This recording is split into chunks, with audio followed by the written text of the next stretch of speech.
BRS అభివృద్ధి పేరుతో వేల కోట్లు దోచుకుంది. కాంగ్రెస్ చిత్తశుద్ధితో పనిచేయాలన్న కిషన్ రెడ్డి.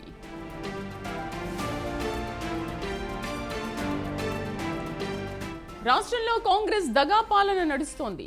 రేవంత్ చంద్రబాబు కనుసన్నల్లో పనిచేస్తున్నాడన్న బాల్క సుమన్.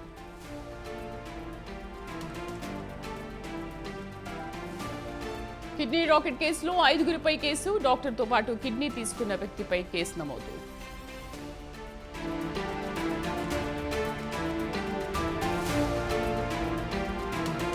హైదరాబాద్ లో ఫుడ్ సేఫ్టీ అధికారుల తనిఖీలు. హీరో సందీప్ కిషన్ హోటల్పై కేసు నమోదు.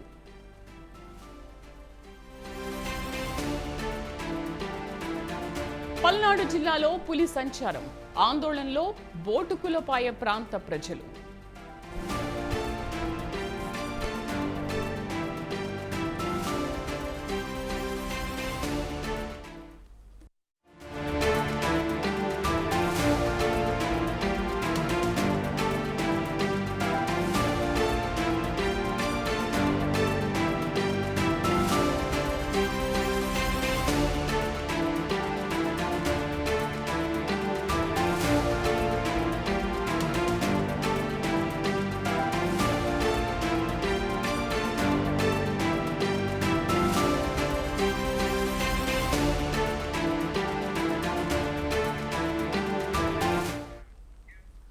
ఫుడ్ సేఫ్టీ అధికారులు నగరంలోని హోటల్స్ పై కొరడా ఝడిపిస్తున్నారు. తాజాగా హీరో సందీప్ కిషన్ పార్ట్నర్ గా ఉన్న వివాహ భోజనంబు హోటల్లో అధికారులు తనిఖీలు నిర్వహించారు. హోటల్లో నాసిరకం పదార్థాలు ఉపయోగిస్తున్నట్లు అధికారులు గుర్తించడంతో హోటల్పై కేసు నమోదు చేశారు. గత కొద్ది రోజుల నుంచి హైదరాబాద్ మహానగరంలోని హాస్టల్స్, హోటల్స్ ఫుడ్ సప్లై చేసే కిచెన్ లో అధికారులు తనిఖీలు చేస్తున్నారు.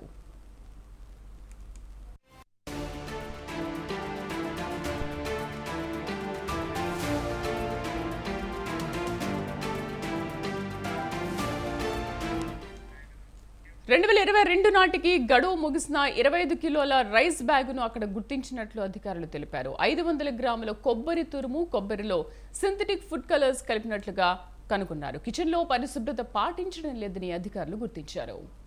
ఫుడ్ హ్యాండిల్ చేసే వారి ఆరోగ్య పరిస్థితికి సంబంధించి వైద్య ధృవీకరణ పత్రాలు లేవని అధికారులు తెలిపారు. అలాగే కిచెన్లో డ్రైన్ నీరు నిల్వ ఉండిపోయిందని, వంటల కోసం వాటర్ బబుల్స్ వాడుతున్నట్లు అధికారులు గుర్తించారు. దీంతో హోటల్పై కేసు నమోదు చేశారు.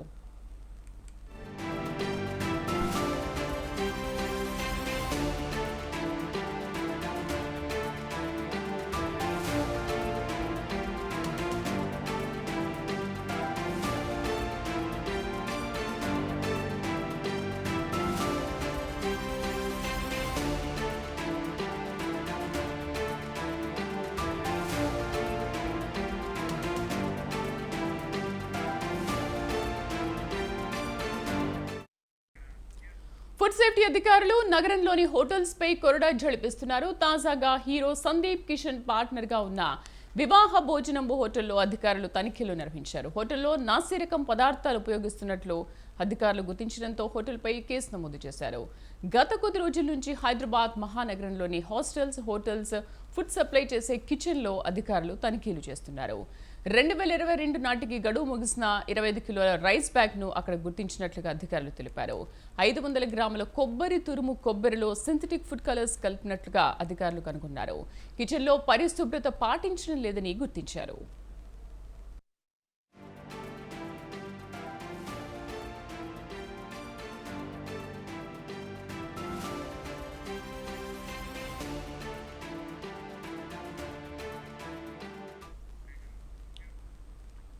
ఫుడ్ హ్యాండిల్ చేసే వారి ఆరోగ్య పరిస్థితికి సంబంధించి వైద్య ధృవీకరణ పత్రాలు లేవని అధికారులు తెలిపారు. అలాగే కిచెన్లో డ్రైన్ నీరు నిల్వ ఉండిపోయిందని, వంటల కోసం వాటర్ బబుల్స్ వాడుతున్నట్లు అధికారులు గుర్తించారు. హోటల్పై కేసు నమోదు చేశారు.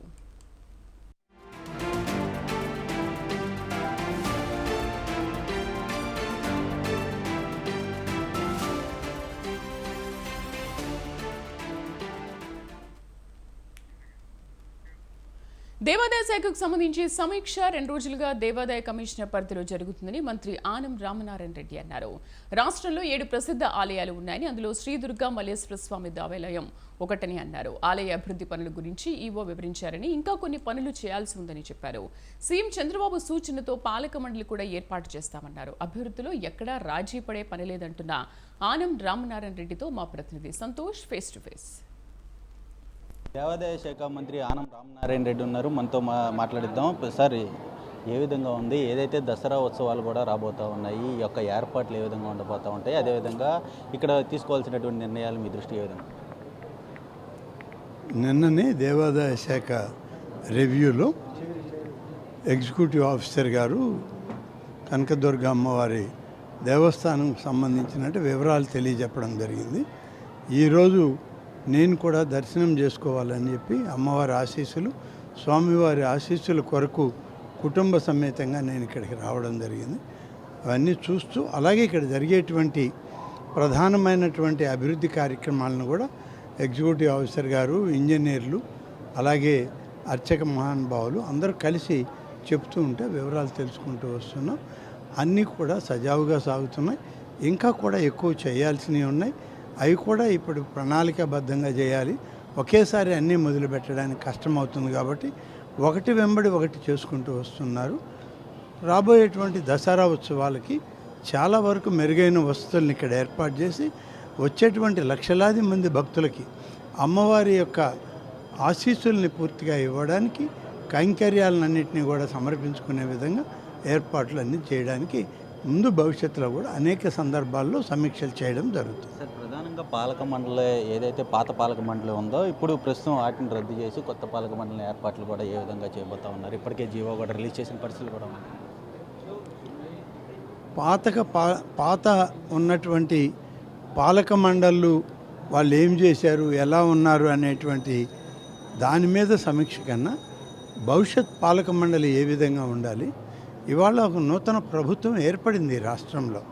ప్రజాప్రభుత్వంకి నాయకుడిగా ఇవాళ మన ముఖ్యమంత్రి చంద్రబాబు నాయుడు గారు రావడం జరిగింది. వారి నాయకత్వంలో దుర్గా మల్లేశ్వర స్వామి యొక్క ఆలయం మరింత శోభాయమానం కావాలనేది ఆయన యొక్క ఆకాంక్ష. గతంలో ముఖ్యమంత్రిగా ఉండగా కూడా అనేక రకాలైనటువంటి అభివృద్ధి కార్యక్రమాలు స్వయంగా పర్యవేక్షించి ఆయన అనుమతులు ఇవ్వడం జరిగింది. వాటిని కొనసాగిస్తూ మరిన్ని అభివృద్ధి కార్యక్రమాలు నూతన పాలక మండలి కూడా ముఖ్యమంత్రి శ్రీ చంద్రబాబు నాయుడు గారి అభీష్టం మేరకు సజావుగా ఈ పాలక మండలి మంచి పాలన, ఈ ఆలయాల అభివృద్ధికి కృషి చేసేటువంటి వ్యక్తుల్ని ఇక్కడ పాలక మండలి సభ్యులుగా, చైర్మన్గా ముఖ్యమంత్రి గారు వారే స్వయంగా నిర్ణయం చేయడం జరుగుతుంది.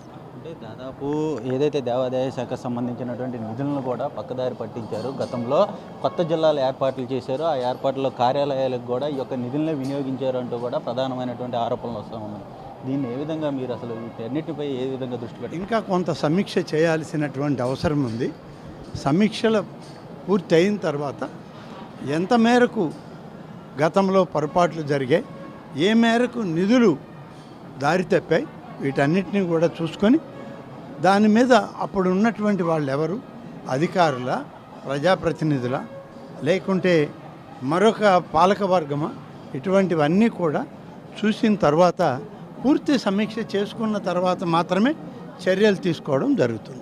చూసుకున్నట్లయితే కనుక దుర్గ గుడి యొక్క సంబంధించినటువంటి నిర్మాణాలు కావచ్చు, అభివృద్ధికి కావచ్చు, వీటన్నిటిపై అయితే కనుక ప్రత్యేక దృష్టి పెడతామంటూ కూడా ఇటు మంత్రి ఆనం రామనారాయణ రెడ్డి తెలియజేస్తూ ఉన్నారు. అంతేకాకుండా ఏదైతే కొత్త పాలక మండలిపై కూడా భవిష్యత్తులో ఏ విధమైనటువంటి నిర్ణయాలు ఉండబోతాయి, వారు ఏ విధంగా పనిచేయాలి అన్న దానిపై అయితే కనుక పూర్తి కసరత్తు అనేది కూడా చేస్తామంటూ కూడా తెలియజేస్తూ ఉన్నారు. వీడియో జర్నలిస్ట్ గౌతమ్తో సంతోష్, స్వతంత్ర టీవీ, ఇంద్రకీలాద్రి నుంచి.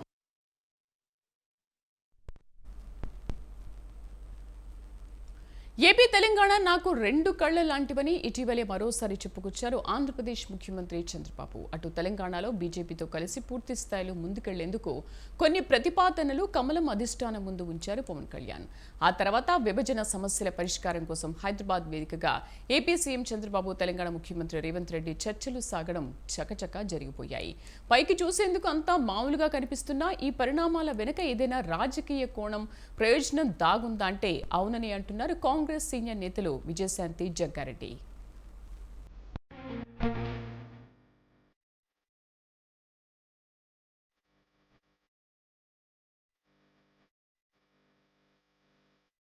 ఆపరేషన్ తెలంగాణను కమలనాథులు మరింత ముమ్మరం చేశారా అంటే అవుననే సమాధానం కాంగ్రెస్ నేతల నుంచి వినిపిస్తోంది. వాస్తవానికి బీఆర్ఎస్ హయాంలోనే ఈ మిషన్ చేపట్టిన బీజేపీ అప్పట్లో జీహెచ్ఎంసీ ఎన్నికల్లో గణనీయంగా లాభపడింది. ఆ తర్వాత ఓ గెలుపు మరో ఓటమి అన్నట్లుగా ముందుకెళ్లిన 2023 తెలంగాణ అసెంబ్లీ ఎన్నికల నాటికి మళ్లీ జోరందుకుంది. ఆ ఎన్నికల్లో మునుపెన్నడూ లేని విధంగా 8 అసెంబ్లీ సీట్లలో పాగా వేసింది కాషాయ పార్టీ. ఇక లోక్సభ ఎన్నికల నాటికి తమ స్పీడును గేరు మార్చి అమాంతం పెంచేసింది బీజేపీ.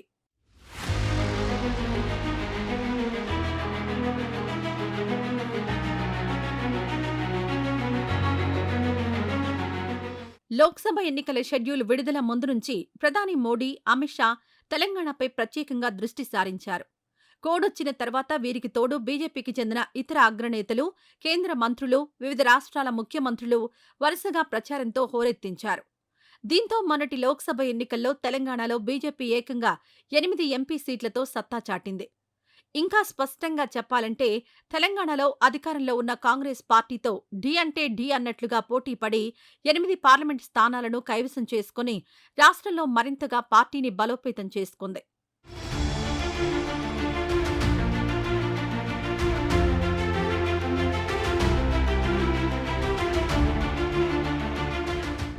అటు ఏపీలోనూ బీజేపీ అధికార కూటమిలో భాగస్వామిగా ఉంది. టీడీపీ, జనసేన, బీజేపీ కలిసి మొన్నటి ఏపీ అసెంబ్లీ ఎన్నికల్లో పోటీ చేసి విజయం సాధించాయి. అధికారాన్ని కైవసం చేసుకున్నాయి. ఎన్డీఏలో టీడీపీ, జనసేన కీలక భాగస్వాములుగా కొనసాగుతున్నాయి. ఈ నేపథ్యంలోనే మొదటగా తెరపైకొచ్చింది పవన్ కళ్యాణ్ పొత్తు వ్యవహారం. తెలంగాణలో కమలంతో పూర్తి స్థాయిలో కొనసాగే విషయంపై బీజేపీ పెద్దల ముందు కొన్ని ప్రతిపాదనలుంచారు పవన్ కళ్యాణ్. ఏపీ మాదిరిగానే తెలంగాణలోనూ కలిసికట్టుగా ఎన్డీఏ కూటమిగా కొనసాగే విషయంపై తన ఆలోచనలను బీజేపీ అగ్రనేతల ముందు పెట్టారు. దీనిపై ఇంకా కమల నేతలు ఏ నిర్ణయం తీసుకోకపోయినా పొత్తు విషయంలో అధిష్టానం సూచనలకు తగినట్లుగా వ్యవహరిస్తామంటూ చెప్పుకొచ్చారు కేంద్ర మంత్రి బండి సంజయ్. గతంలో ఆయా ఎన్నికల సమయంలో జనసేనతో కలిసి పొత్తుతో ముందుకెళ్లిన అంశాన్ని గుర్తు చేశారాయన.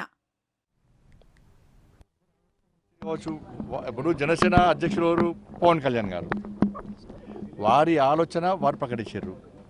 మా పార్టీ, మా జాతీయ అధ్యక్షుడు జేపీ నడ్డా గారు, మా రాష్ట్ర అధ్యక్షుడు కిషన్ రెడ్డి గారు, కాబట్టి వారు ప్రతిపాదించారు కాబట్టి ఒక ప్రతిపాదన ముందు పెట్టారు కాబట్టి మా రాష్ట్ర అధ్యక్షులు, మా జాతీయ అధ్యక్షులు, మా పార్టీ మొత్తం అందరు కూర్చొని ప్రజాభిప్రాయము, కార్యకర్తల అభిప్రాయము, నాయకుల అభిప్రాయం సేకరించి దానికి అనుగుణంగా వివరిస్తాం తప్ప బండి సంజయ్ ఇయ్యాల మేము జనసేనతో పొత్తు పెట్టుకుంటాము అంటే అటువంటి పార్టీ మాది కాదు. కాబట్టి వారు ప్రతిపాదన ముందు పెట్టినారు. దాని గురించి పార్టీ పవన్ కళ్యాణ్ ఎపిసోడ్ కాస్త వెనక్కి వెళ్లగానే విభజన సమస్యల పరిష్కారం కోసం ఏపీ, తెలంగాణ ముఖ్యమంత్రులిద్దరూ ముఖాముఖి చర్చలు జరిపారు. హైదరాబాద్ ప్రజాభవన్ వేదికగా జరిగిన చర్చల్లో కీలక నిర్ణయాలు తీసుకున్నారు. సమస్యల పరిష్కారం కోసం కమిటీలు వేయాలని నిర్ణయించారు. భవిష్యత్తులోనూ సీఎంల స్థాయిలో చర్చలు జరపాలని డిసైడ్ అయ్యారు. అయితే ఆ తర్వాత ఎన్టీఆర్ ట్రస్ట్ భవన్ వేదికగా కీలక వ్యాఖ్యలు చేశారు ఏపీ సీఎం చంద్రబాబు. 2 రాష్ట్రాలు తనకు 2 కళ్లని, తెలంగాణలోనూ తెలుగుదేశం పార్టీ బలపడుతుందని చెప్పుకొచ్చారు. ఆ దిశగా దృష్టి సారిస్తామంటూ వ్యాఖ్యానించి రాజకీయంగా కాకరేపారు చంద్రబాబు. 2 రాష్ట్రాలు విభజన జరిగినప్పుడు కూడా నేను ఒకటే ఆలోచించాను. నాకు ఇటు తెలంగాణ, అటు ఆంధ్రప్రదేశ్ 2 కళ్ళు లాంటివి. అందుకే ఆ రోజు ఒకే మాట చెప్పాను, నేను ఏ పక్క కూడా సైడ్స్ తీసుకోకుండా 2 ప్రాంతాల ప్రయోజనాల లక్ష్యంగా పనిచేసిన ఏకైక పార్టీ తెలుగుదేశం పార్టీ. 2 రాష్ట్రాల మధ్య కొన్ని సమస్యలు ఉన్నాయి. ఈ సమస్యల్ని పరిష్కారం చేద్దాం, నేను వచ్చి మిమ్మల్ని కలుస్తానని నేనే చొరవ తీసుకున్నాను. దానికి తెలంగాణ ముఖ్యమంత్రి సానుకూలంగా స్పందించారు. అందుకు ఈ సభ ద్వారా కూడా మనస్ఫూర్తిగా ధన్యవాదాలు తెలియజేస్తున్నారు. కొంతమంది ఆలోచిస్తున్నారు గొడవలు పెట్టుకుంటే సమస్యల పరిష్కారం అవుతాయని. గొడవలు పెట్టుకుంటే నీళ్లు రావు, సమస్యల పరిష్కారం కావు, అభివృద్ధి జరగదు. దానివల్ల లాభం కంటే ఎక్కువ నష్టం వస్తుంది. ఆ విధంగా కాకుండా ఎక్కడికక్కడ సానుకూలంగా చర్చల ద్వారా ఏదైనా సమస్యలుంటే పరిష్కారం చేసుకుని ముందుకు పోవడంలో 2 రాష్ట్రాలు కూడా ముందుకు పోవాల్సిన అవసరం ఉంది. పైకి చూస్తే ఇవన్నీ ఒకదాని వెంట మరోటి జరిగినట్లుగా కనిపిస్తున్నా అంతర్గతంగా రాజకీయ కోణం చాలా ఉందంటున్నారు కాంగ్రెస్ నేతలు. ఓవైపు కాంగ్రెస్ ముఖ్యమంత్రితో చర్చలు జరిపిన చంద్రబాబు రాష్ట్రంలో పాలన బాగుందని కితాబిచ్చారని, అయినా సరే మళ్లీ తెలంగాణలో తెలుగుదేశం పార్టీ బలోపేతం అవుతుందని వ్యాఖ్యానించడం వెనుక మర్మమేంటని ప్రశ్నిస్తున్నారు కాంగ్రెస్ సీనియర్ నాయకురాలు విజయశాంతి. అసలు మొన్నటి భేటీలో ఉభయ రాష్ట్రాల ప్రయోజనం కంటే చంద్రబాబుకు టీడీపీ ప్రయోజనాలే ఎక్కువగా ఉన్నాయన్న విషయంపై అనుమానం కలుగుతోందన్నారామె. ఈ మేరకు ఎక్స్ వేదికగా ట్వీట్ చేసిన విజయశాంతి మిత్రపక్షం బీజేపీతో కలిసి ఇక్కడ బలపడేందుకు టీడీపీ ప్రయత్నిస్తోందంటూ ఆరోపణలు గుప్పించారు. అలా చేస్తే టీడీపీతో పాటు బీజేపీ కూడా మునగక తప్పదంటూ హెచ్చరించారు విజయశాంతి.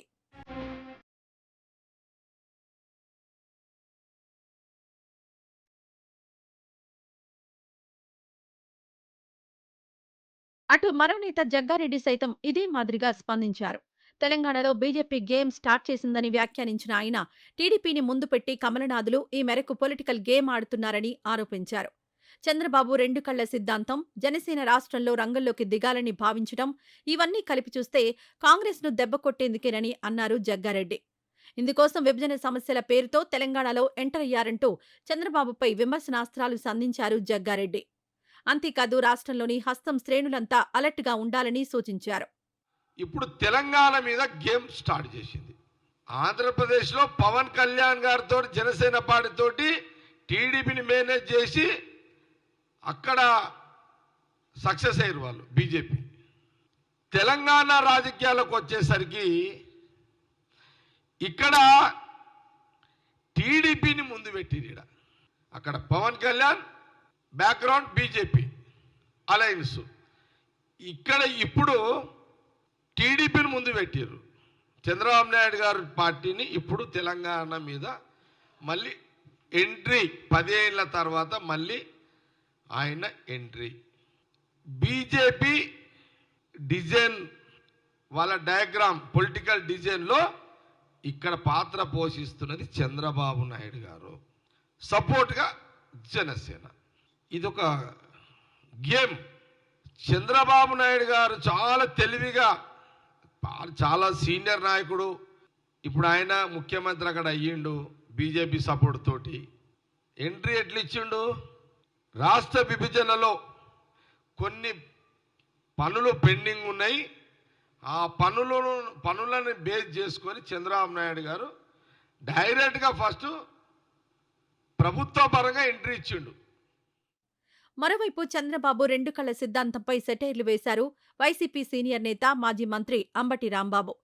ఏపీ తెలంగాణ తనకు రెండు కళ్లు అని సీఎం చంద్రబాబు అనడంపై తీవ్ర అభ్యంతరం వ్యక్తం చేసిన ఆయన బాబు వైఖరి చూస్తుంటే ఏపీకి ఏదో ద్రోహం తలపెట్టినట్లు కనిపిస్తోందని విమర్శించారు.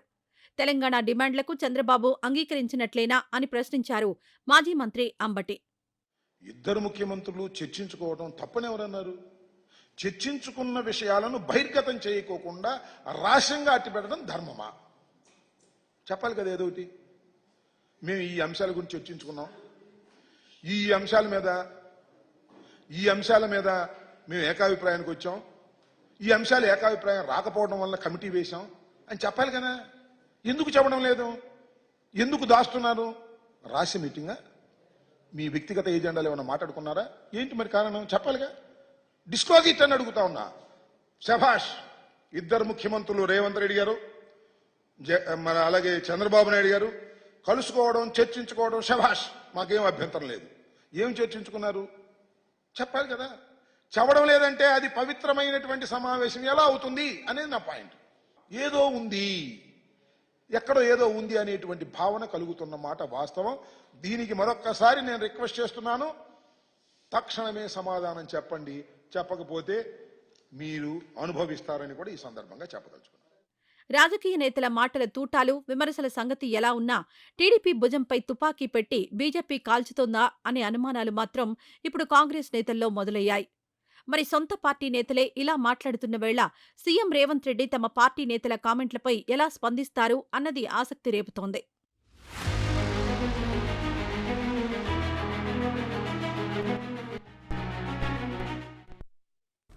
హైదరాబాద్ నగరంపై ముఖ్యమంత్రి రేవంత్ రెడ్డి దృష్టి సారించాల్సిన అవసరం ఉందని కేంద్ర మంత్రి కిషన్ రెడ్డి అన్నారు.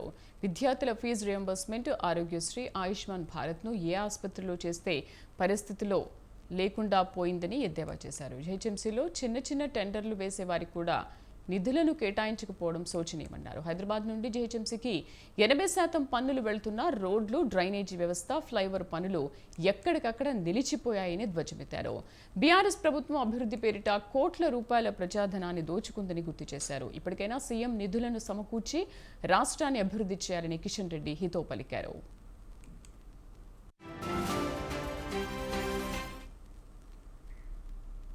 మంత్రి పొన్నం ప్రభాకర్ను సచివాలయంలో ఉబేర్ ప్రతినిధులు కలిశారు. ఉబేర్ ప్రతినిధులు పలు అంశాలను మంత్రి పొన్నం దృష్టికి తీసుకెళ్లారు. తెలంగాణలో ఉబేర్ సేవలు మరింతగా విస్తృతపరచడంపై చర్చించారు. ఉబేర్ ప్రయాణం చేసే మహిళలకు మరింత భద్రత కోసం అధునాతన టెక్నాలజీని ఉపయోగించాలని మంత్రి సూచించారు. దీని ద్వారా మరిన్ని ఉద్యోగ అవకాశాలు లభిస్తాయని, కాలుష్యాన్ని తగ్గించడంలో భాగంగా ఉబర్లో ఎలక్ట్రిక్ వాహనాలు నడపడంపై మంత్రి చర్చించారు.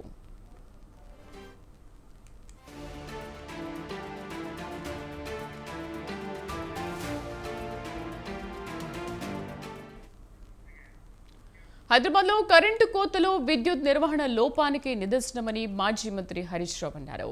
హైదరాబాద్ సహా తెలంగాణలో కరెంటు కోతలతో ఉన్నాయన్నారు. విద్యుత్ సౌద పక్కనే ఉన్న ఆనంద్ సాగర్, మాసెప్ ట్యాంక్లో రాత్రి నుంచి ఉదయం వరకు కరెంటు లేక ప్రజలు తీవ్ర ఇబ్బందులు పడితే పట్టించుకునే వారే కరువయ్యారని మండిపడ్డారు. ఇప్పటికైనా నిర్లక్ష్యం వీడి కరెంటు కోతలను అరికట్టేందుకు తగిన చర్యలు తీసుకోవాలని విజ్ఞప్తి చేశారు.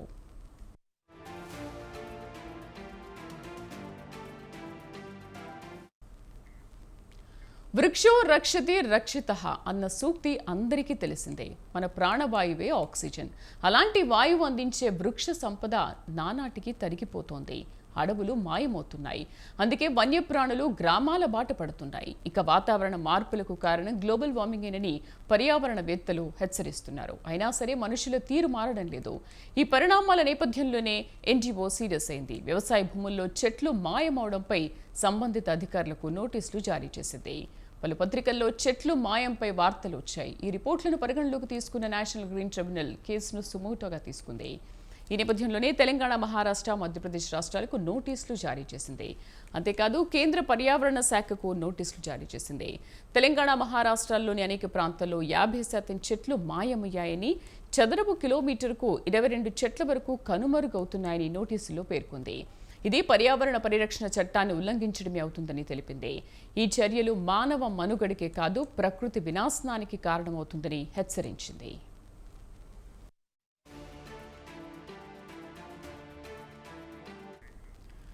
వ్యవసాయ భూముల్లో ఇటీవలి కాలంలో చెట్ల నరికివేత అధికమైంది. సాగుకు అడ్డొస్తున్నాయనో, వాటి నీడ వల్ల తెగుళ్లు సోకుతున్నాయనో, లేక అధిక దిగుబడికి అవరోధమనే అభిప్రాయంతోనో రైతులు వాటిని తొలగిస్తున్నారు. ఇలా 2018-22 మధ్య 4 ఏళ్లలో మన దేశంలో 50 లక్షలకు పైగా భారీ వృక్షాలు పంట పొలాల నుంచి అదృశ్యమయ్యాయని డెన్మార్క్కు చెందిన ఓ అధ్యయన నివేదిక వెల్లడించింది. కృత్రిమ మేధ ఆధారిత డీప్ లెర్నింగ్ మోడల్స్ను వినియోగించి అటవీయేతర ప్రాంతాల్లోని భారీ వృక్షాలను వీరు అధ్యయనం చేశారు.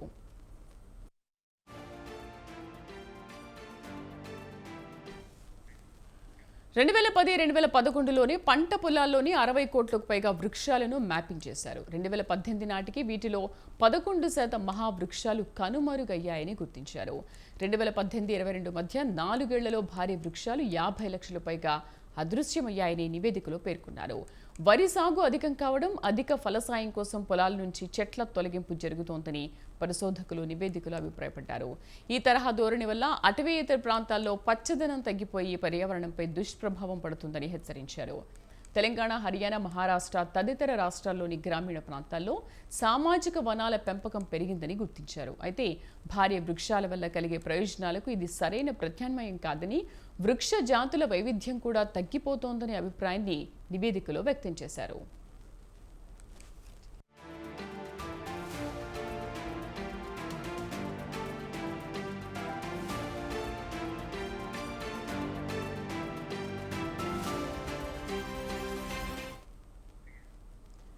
ఆమె కాస్త ఆయనయ్యారు.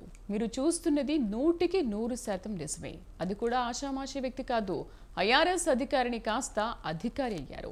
హైదరాబాద్లో నియమితులైన ఇండియన్ రెవెన్యూ సర్వీసెస్ మహిళా అధికారిని లింగ మార్పిడి చేయించుకుని ఆ తర్వాత పేరును కూడా మార్చుకున్న ఘటన ప్రాధాన్యతను సంతరించుకుంది. భారత సివిల్ సర్వీసెస్ చరిత్రలో తొలిసారి ఒక ఆసక్తికర పరిణామం జరిగింది. హైదరాబాద్లో నియమితులైన ఇండియన్ రెవెన్యూ సర్వీస్ మహిళా అధికారి లింగ మార్పిడి చేయించుకుని పురుషుడిగా మారారు. లింగ మార్పిడి తర్వాత ఆమె తన పేరును కూడా మార్చుకుంది. అతను ఇప్పుడు తన పేరును అనసూయ నుండి అనుకతీర్ సూర్యగా మార్చుకున్నాడు. దీంతో పాటు ఇక నుంచి ప్రభుత్వ పత్రాలన్నింటిలో అతని పేరు అనుకతీర్ సూర్యగా మార్చాలని ఆయన ప్రభుత్వాన్ని అభ్యర్థించారు. ఈ మేరకు ఉత్తర్వులు కూడా జారీ చేసింది ప్రభుత్వం.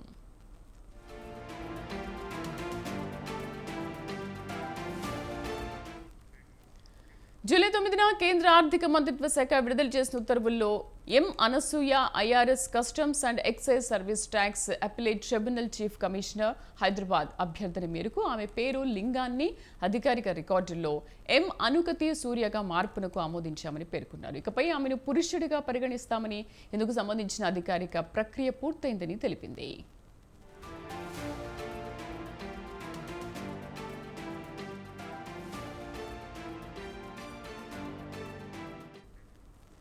సివిల్స్ ఎంపికైన అనసూయ అలియాస్ అనుకతి సూర్య డిసెంబర్ 2013లో చెన్నైలో అసిస్టెంట్ కమిషనర్గా తన కెరియర్ను ప్రారంభించారు. 2018లో డిప్యూటీ కమిషనర్గా పదోన్నతి పొందిన సూర్య గతేడాది నుంచి హైదరాబాద్లో జాయింట్ కమిషనర్ హోదాలో విధులు నిర్వర్తిస్తున్నారు.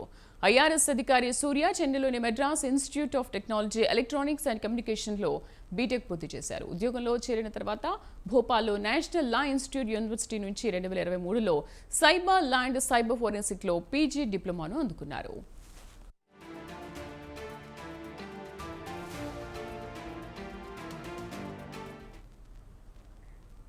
పల్నాడు జిల్లాలో పులి సంచారం కలకలం రేపుతోంది. వెల్దుర్తి మండలం బోటుకులపాయ వద్ద పులి కనిపించడంతో స్థానికులు ఆందోళనకు గురయ్యారు. అడవి ప్రాంతంలో నీరు లభ్యం కాకపోవడంతో నీటి కోసం గ్రామ సమీపంలోని పులులు వస్తున్నాయి. సీసీ కెమెరాలో పులి సంచరిస్తున్న దృశ్యాలు రికార్డయ్యాయి. కాగా నల్లమల అటవీ ప్రాంతం కావడంతో పులుల సంచారం ఉంటుందని అటవీశాఖ అధికారులు అంటున్నారు.